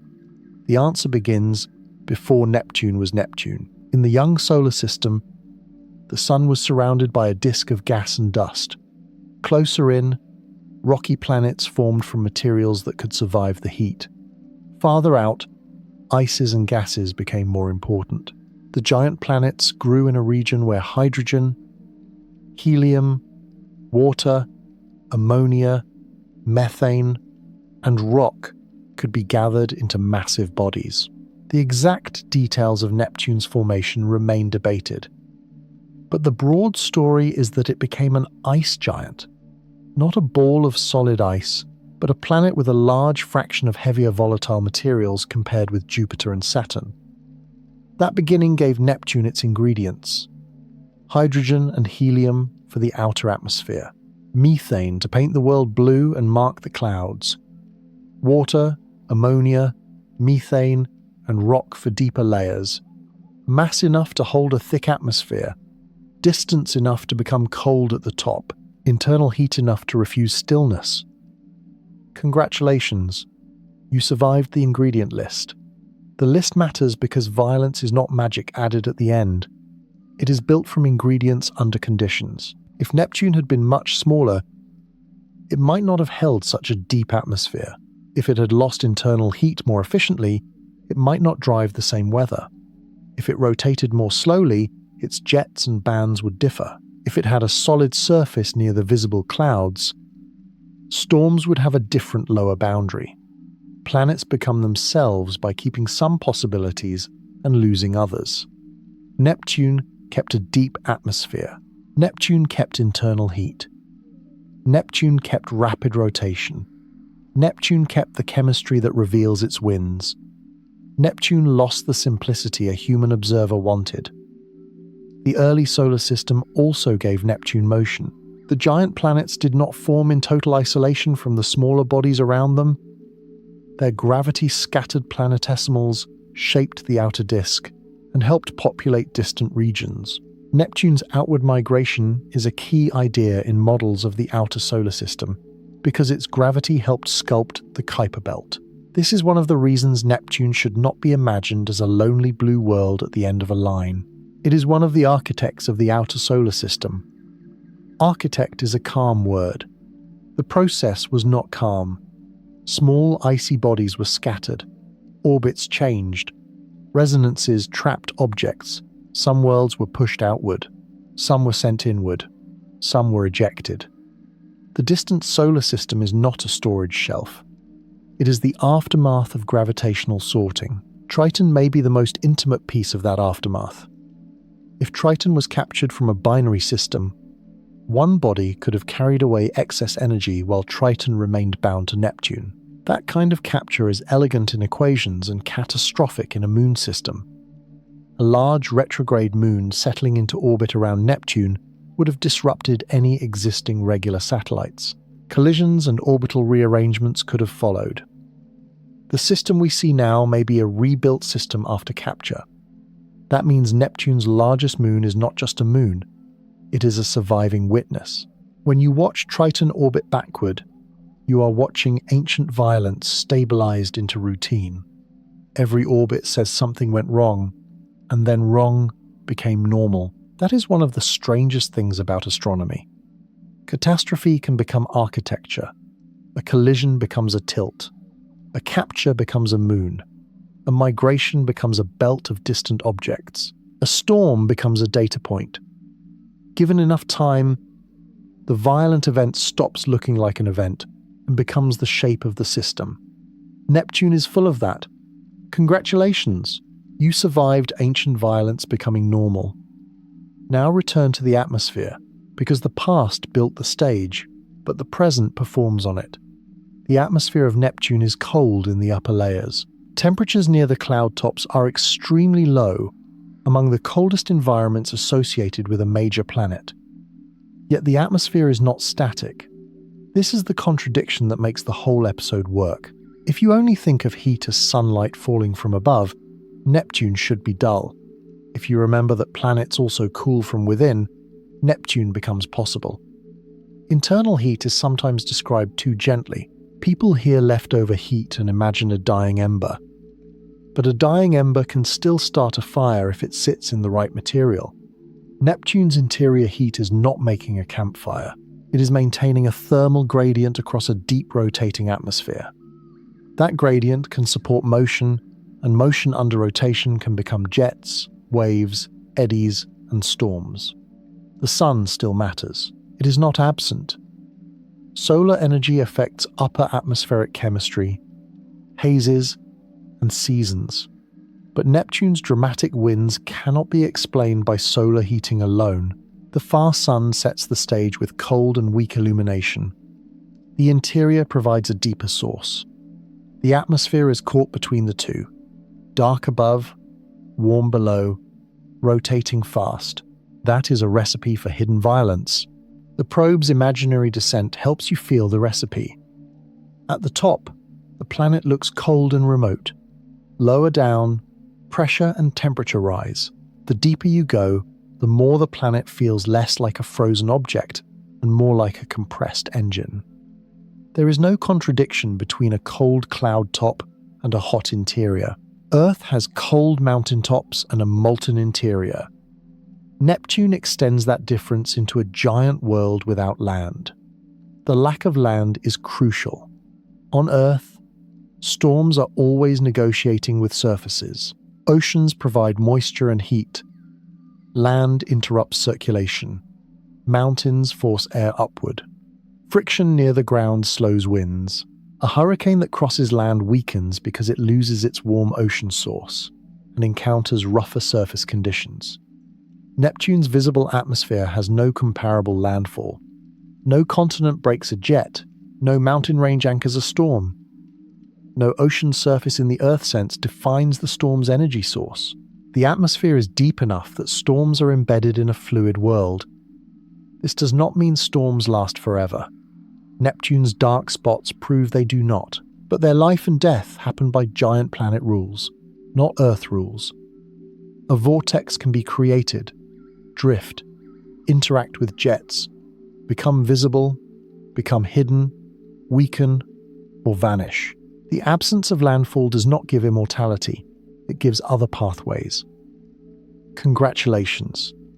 You survived the Earth analogy. The analogy was useful, and then it had to be thrown away. That is a repeated pattern in this journey. Earth helps you begin, then Neptune forces you to stop. A hurricane helps you imagine a vortex, then Neptune removes the ocean and continents. A compass helps you imagine a magnetic field. Then Neptune tilts the field almost sideways. A moon helps you imagine regular orbit. Then Triton goes backward. A blue planet helps you imagine calm. Then the winds outrun anything familiar. Neptune is not incomprehensible. It is anti-familiar. It keeps using familiar ingredients in unfamiliar arrangements. Hydrogen is familiar. Methane is familiar. Water is familiar. Rotation is familiar. Heat is familiar. Moons are familiar. But put them under Neptune's mass, pressure, distance, age, and history, and the familiar words stop behaving.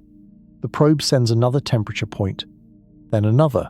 If you plotted them later, the profile would become a line, and the line would become a clue. Scientists would compare it with models. Does the temperature change where expected? Is methane abundance consistent with assumptions? Does the wind profile suggest deeper coupling? Are there stable layers? Is convection suppressed or active in certain regions? Does the measurement support one interior model over another? That is how a dying probe becomes a long conversation. Its life is brief. Its data can echo for decades. Voyager's Neptune data still echoes. Hubble's storm observations still echo. Modern telescope campaigns still add pieces. Every new analysis reopens old images with better tools, better calibration, and better questions. The planet has not changed for our convenience, but our ability to read it improves. This is another kind of becoming. Neptune became the most violent planet physically over billions of years. It became the most violent planet to us through observation. Before measurement, the violence was real but unseen. After Voyager, it became undeniable. After Hubble saw storms vanish and return, it became dynamic. After interior and magnetic studies, it became deep. The planet did not wait for us to notice, but the story did. Congratulations, you survived the history of noticing. Now notice something uncomfortable about the phrase most violent. It is a human phrase, and human phrases want rankings. They want first place, second place, winner, loser. Jupiter does not retire because Neptune has faster winds. Saturn does not hide its rings because Neptune has ring arcs. Each world is violent in its own grammar. So why keep the phrase? Because it opens the door. Most violent planet in the solar system is not the final scientific classification. It is the hook. The job of the script is to bring you through the hook into the truth underneath. By the end, the phrase should feel more precise, not merely louder. Neptune is the most violent in the category where the contradiction matters most. Atmospheric wind power at the edge of the planetary system. That is not a cheap crown. It is one of the strangest crowns in planetary science. Imagine the solar system as a city at night. Mercury is near the furnace. Venus is the sealed pressure chamber. Earth is the lit house with weather in the windows. Mars is the dusty ruin. Jupiter is the giant power station. Saturn is the ringed palace. Uranus is the tilted mystery. Neptune is the dark machine at the end of the road, almost invisible, still running too fast. That image is not science by itself, but it points to the emotional truth. The farthest machine should have slowed down. It did not. The probe now reaches a depth where the external environment is eating through margins faster. If this were a real mission, every second of continued transmission would be a gift. The spacecraft would not be expected to survive indefinitely. Its design lifetime in the atmosphere would be measured against models, and those models would meet the planet only once. This is where mission design becomes an act of humility. Engineers do not design for every fantasy. They design for expected conditions plus margins. But at Neptune, expected conditions are built from limited data. Too much margin makes the spacecraft heavy and expensive. Too little margin makes it die early. Every gram has a consequence. Every shield thickness, battery capacity, transmitter power, and sensor selection represents a bet on a world we have barely touched. Congratulations! You survived the engineering bet. The bet is why future Neptune exploration is so compelling. It would test not only planetary science, but also our ability to operate at the edge of the solar system. Long cruise times, weak sunlight, cold hardware, delayed communication. complex orbital insertion, Triton flybys, ring hazards, atmospheric probe delivery, power management, data return. A Neptune mission would be slow by human impatience and fast by planetary time. Human beings would wait years for arrival, then receive minutes or hours of atmospheric descent data from a planet that took billions of years to become itself. The scale mismatch is almost absurd. A species with calendars and coffee would ask a giant planet for its secrets, and the planet would answer with pressure before breakfast. The dry humor helps, but the awe remains. Now, the probe enters a region where the atmosphere is no longer only a scientific subject. It becomes an executioner in stages. First, the camera goes. Then, some secondary instrument becomes less useful. Then the transmitter struggles. Then thermal control weakens. Then pressure threatens the shell. Then electronics fail. This sequence is hypothetical in detail, but honest in principle. A descent probe into Neptune would fail because the environment becomes too extreme. There is no rescue, no repair, no restart that matters after structural or electronic death. The planet wins by continuing. The probe wins only by speaking first. Congratulations, you survived the final bargain. The final bargain is simple: data before death. That phrase sounds harsh, but it is how we have studied some of the most inaccessible worlds. Galileo's probe entered Jupiter and transmitted until it failed. Huygens landed on Triton and sent data through its descent and surface phase. Venus landers survived only limited times on the surface. Some missions end by entering atmospheres deliberately to avoid contaminating moons. Space exploration often turns endings into measurements. Neptune has not yet received that kind of ending from us. For now, the descent is a thought experiment built from what we know, but it is a useful thought experiment because Neptune's violence is not fully understandable from outside. To feel it, you need to follow the path inward.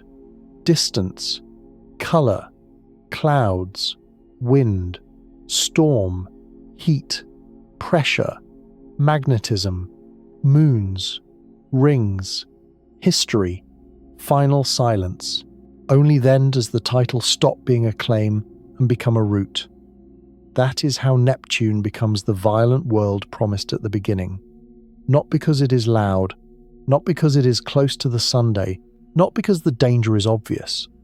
By keeping hidden energy in a cold place, by spinning that energy into atmospheric motion, by letting chemistry reveal and conceal the storms, by organizing its system through capture and resonance, by making distance itself part of the danger, by being too far for easy study and too active for simple answers. The probe has not reached the end yet, but the explanation is now strong enough to carry the ending.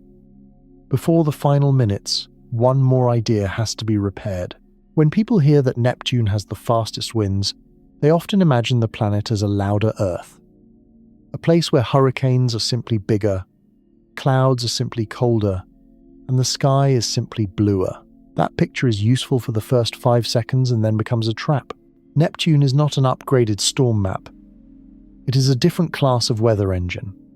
On Earth, weather is tied to water in a way your body understands.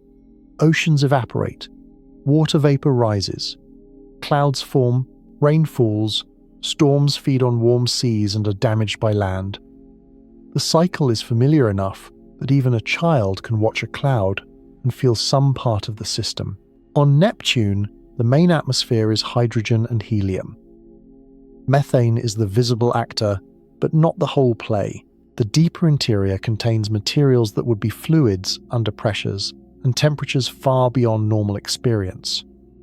No open ocean waits under the clouds in the Earth sense. No beach receives the storm when it arrives tired. No ground-level weather station waits with a spinning cup anemometer and a bad day. The planet is weather without a human reference frame. That is why the title needs the probe. Without a probe, Neptune remains a disk. With the probe, the disk becomes a sequence of losses. The loss of distance, the loss of simple color, the loss of surface, the loss of Earth analogies, the loss of communication margin, and finally, the loss of the probe itself. Congratulations, you survived the last Earth picture. The next picture is stranger.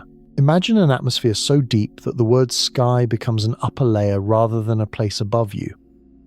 Imagine pressure increasing until gases become dense fluids. Imagine heat coming not mainly from a star overhead, but from the planet's long cooling below. Imagine rotation taking that rising energy and stretching it into east-west jets. Imagine methane clouds forming only where the thermodynamic rules allow them. So the visible world is a partial map of an invisible one. Now imagine trying to forecast that planet after one flyby. This is why Neptune's dark spots matter so much. They are not just storms, they are tests. A model that explains their formation, movement, companion clouds, brightness, disappearance, and occasional unexpected behavior is a model that understands something real about Neptune. A model that cannot explain them is not useless, but it is incomplete. The Great Dark Spot was a gift and a warning. It was a gift because it gave scientists a large, trackable feature during the only close flyby. It was a warning because it disappeared, proving that Neptune's atmosphere could not be frozen into the Voyager portrait. The planet would not remain the picture we happened to catch. That should make you suspicious of every single image of a planet. Images are moments. Planets are histories. The probe descends through a moment into a history. Above it, some cloud features may be young, some atmospheric flows may be long-lived, some chemical patterns may change with season, some deep structures may persist for timescales far beyond observation. The mission cannot separate all of that in real time. It simply sends numbers, and the interpretation continues on Earth for years. This is the slow part of discovery that documentaries often compress. The spacecraft does not arrive, reveal everything, and finish the story. It arrives, changes the questions, and leaves scientists with work. Voyager did that. A future Neptune probe would do that. The best missions do not end mystery. They make mystery sharper. Congratulations! You survived wanting the mystery to end. Now the final answer can carry uncertainty without falling apart. Neptune became violent through a combination of processes that we understand at different levels of certainty. Its winds are observed. Its weak sunlight is straightforward. Its excess internal heat is measured through energy balance. Its rapid rotation is known. Its methane clouds and dark vortices are observed. Its magnetic tilt is measured. Triton's retrograde orbit is measured. And capture is the strongly supported explanation. The exact interior layering, heat transport, and storm life cycle remain open research areas. That mix is normal in planetary science. It is not embarrassing. It is the job. A planet is not a murder mystery where one clue names one culprit. It is a system where causes overlap. Internal heat may feed motion, but rotation organizes it. Methane reveals it, but clouds can also hide it. A vortex may be born from instability, shaped by surrounding winds, and destroyed by shear or vertical changes. Triton's capture may explain the Moon's orbit, but the detailed path of that capture belongs to deep time dynamics we reconstruct indirectly. The world is not less violent because we cannot write every equation in the voiceover. It is more interesting because the equations are still being tested. The probe sends another packet. At this point, every packet feels like it belongs in a museum, not because it is pretty. It may be a dull line of numbers, but dull numbers from Neptune are precious. They are the opposite of speculation. They are the planet, briefly, telling the truth in a language machines can hear. Pressure, temperature, composition, acceleration, signal strength. Each number travels from a world where no human can stand, crosses the outer solar system, and becomes a change on a screen. This is one of the quiet miracles of space exploration. A planet can kill the messenger and still fail to kill the message. Congratulations, you survived the message. Now notice the symmetry. Neptune hides violence under beauty. The probe hides fragility under engineering. The data hides wonder under numbers. All three disguises are necessary. The blue disk draws your attention. The spacecraft reaches the place your body cannot go. The numbers tell you what the eyes cannot. If any piece is missing, the story becomes weaker. Beauty without measurement becomes wallpaper. Engineering without wonder becomes hardware. Numbers without imagination become a spreadsheet no one feels. Neptune requires all three. That is why this journey began with you inside the mission. A list of facts would tell you Neptune is far, windy, cold, internally heated, magnetically tilted, and orbited by a captured moon. That list would be true. It would also fail to make the facts interact. Inside the descent, each fact changes your situation. Distance delays help. Wind affects attitude. Heat explains the atmosphere. No surface removes rescue. Pressure ends the probe. Triton reveals the past. Magnetism reveals the interior. The facts stop sitting in a row and begin closing in. That is the difference between information and experience. The spacecraft is still falling, but now, when the pressure rises, it is not only a hazard, it is proof of depth. When the wind shifts, it is not only turbulence, it is proof of a rotating atmosphere. When the signal fades, it is not only loss, it is proof of distance. When the storm disappears from a later image, it is not only absence, it is proof that Neptune continues changing after we look away. Congratulations, you survived the structure of the story. There is one final comparison before the probe dies. Think of Jupiter's great red spot, visible and famous, like a monument in the middle of a city. Think of Venus's surface, lethal and constant, like an oven with a locked door. Think of Mars's dust storms, huge and ghostly, like a planet-sized veil. Think of Saturn's rings, bright and fragile, like a frozen system of consequences. Neptune is different. Neptune is a hidden engine in a dark room. Its violence does not announce itself with heat you can see or a storm that stays famous for centuries. It announces itself through contradiction. The far planet moves too fast. The cold world radiates internal heat. The blue disk hides no surface. The biggest moon goes backward, the magnetic field refuses alignment, and the storms will not remain where the portrait left them. That is why the title works. The most violent planet is not the one that looks most violent. It is the one that makes stillness impossible once you understand what you are seeing.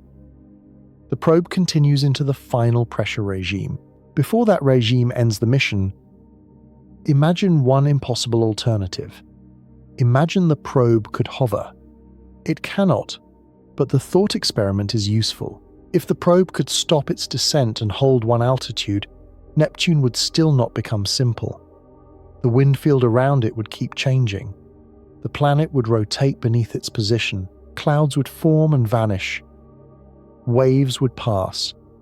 Turbulence would arrive in pulses. The probe would not need to fall to discover that Neptune is restless. Falling only makes the restlessness fatal faster. Now imagine the probe could climb. That would not solve the mystery either. Rising back toward the upper clouds would bring it into colder, thinner layers where methane clouds trace the flow. It might see bright companions near a dark vortex. It might cross a jet boundary. It might watch the same feature from another height and discover that the storm is not a flat shape but a layered structure. A cloud seen from above is a symbol. A cloud crossed from within is a process. Now imagine the probe could survive for a year. Even that would be brief on Neptune. A year for the probe would be less than 1% of a Neptune season. The planet's full seasonal rhythm would remain mostly hidden. Its storms would evolve, but the larger climate story would still require patience beyond the machine's lifetime. Neptune is not only hostile in space, it is hostile in time. Congratulations, you survived the impossible mission. The impossible mission teaches why the real mission is humbler. We do not need to pretend one probe would solve Neptune. One probe would anchor the questions. It would give a vertical truth to pair with decades of remote watching. It would let scientists test models against direct measurements and decide which mysteries became smaller and which became sharper. That is the honest value of exploration. Not final answers, better questions with evidence attached. Neptune deserves that kind of evidence because it sits at the boundary between the known and the guessed. It is close enough to be a planet in our own solar system, close enough to be imaged, tracked, and modeled, but far enough that it still behaves like a frontier. We know its diameter, orbit, rotation, winds, atmosphere, rings, moons, and many of its broad properties. We do not know it the way we know Mars or Saturn or Jupiter. This gap makes Neptune feel almost fictional. But it is not fictional. It is a real world turning right now. Whether or not a telescope is pointed at it, its winds are not waiting for an audience. Its internal heat is not waiting for a mission proposal. Triton is not waiting for a narrator to explain why its backward orbit matters. The system continues in silence, and our knowledge arrives in pieces. The probe gives one more piece.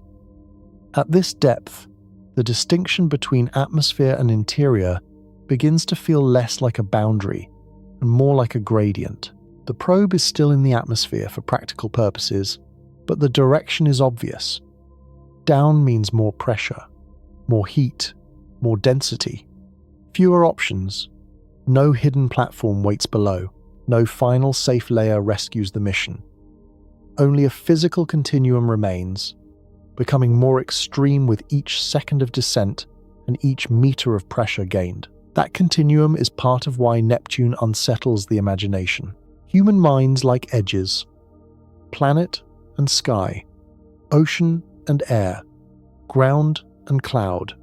Inside and outside. Neptune blurs those categories. The sky becomes a path into depth. The atmosphere becomes a route toward fluid interior. The planet does not give you the familiar satisfaction of a surface. It refuses the place where a story would normally stop. So the story must stop somewhere else. It stops when the data stops. The final pressure regime is not a chapter title in the probe's software. It is a human phrase for the moment when the environment begins to outrun the design. Maybe the pressure vessel reaches its limit first. Maybe heat damages electronics. Maybe the transmitter loses the ability to get a clean signal through the changing medium. Maybe the vehicle's attitude becomes unstable enough that the antenna cannot point. The exact failure would depend on the design and the actual atmosphere, but the meaning would be the same. Neptune has taken all remaining choices. That last sentence is why the descent matters. At the beginning, Neptune was a picture you could pause, zoom, and admire. At the end, it is a physical sequence that cannot be paused. The planet has become a clock made of pressure, and every tick spends another possibility. Even the waiting on Earth becomes part of the experiment, because the people listening are hearing the past arrive late. They cannot help the probe. They can only receive what survives the trip home. The probe is now deep enough that the mission team on Earth would be leaning forward without realizing it.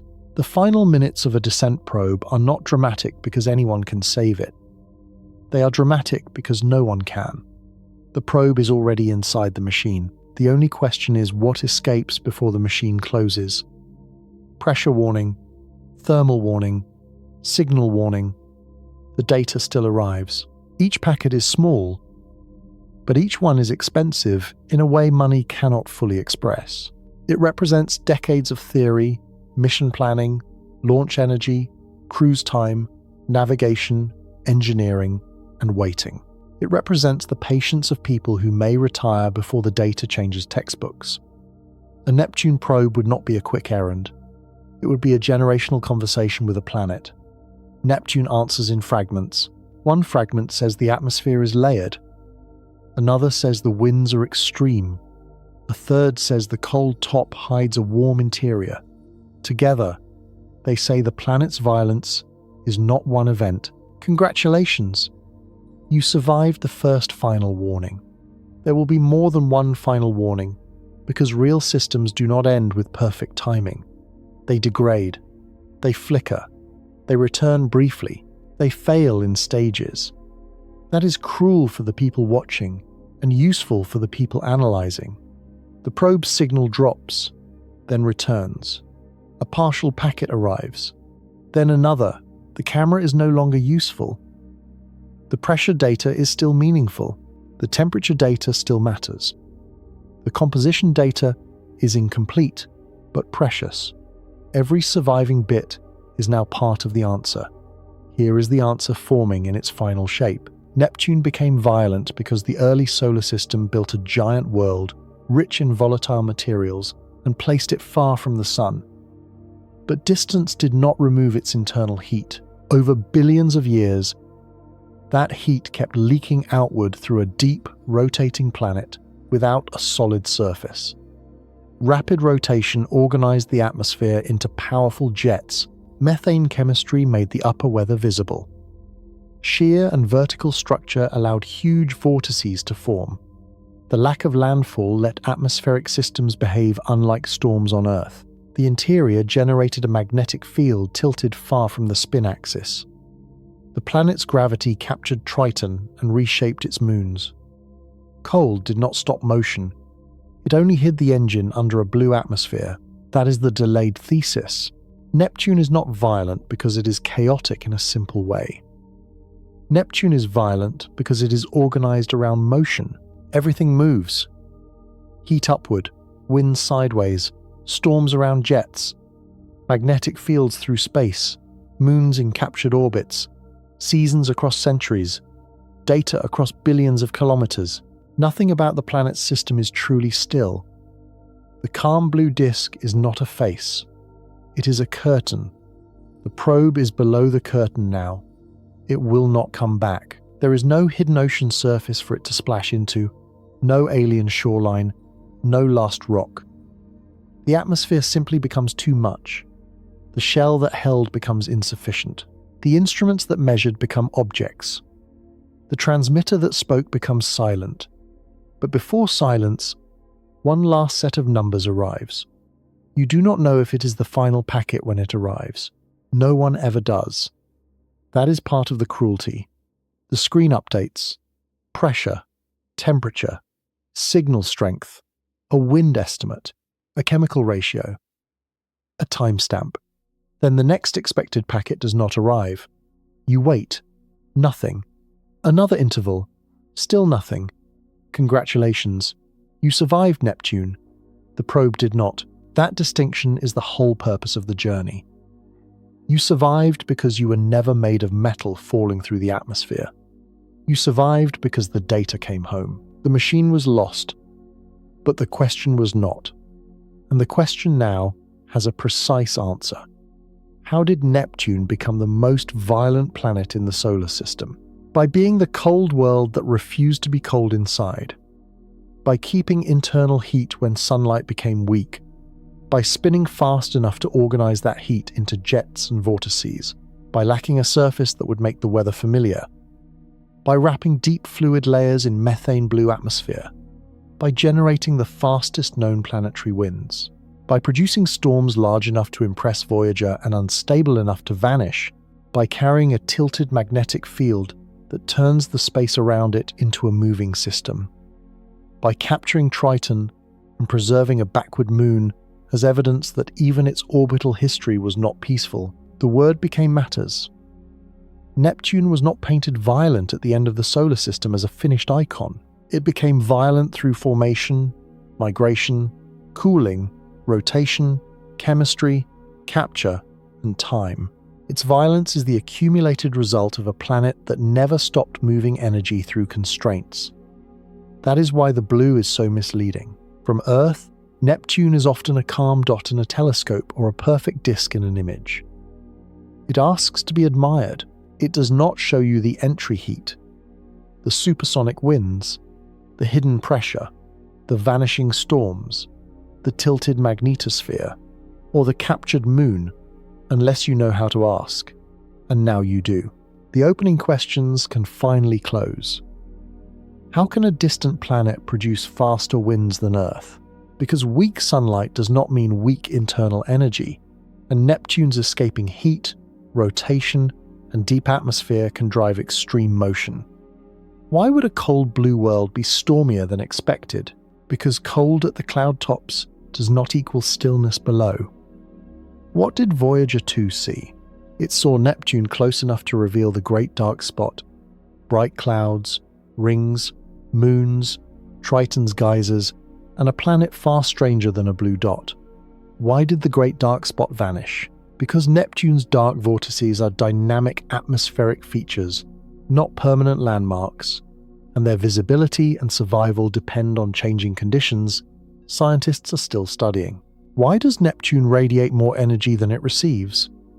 Because internal heat still leaks outward from the planet. Why does a 16-hour day matter? Because rapid rotation helps shape the atmosphere into jets, bands, and organized motion.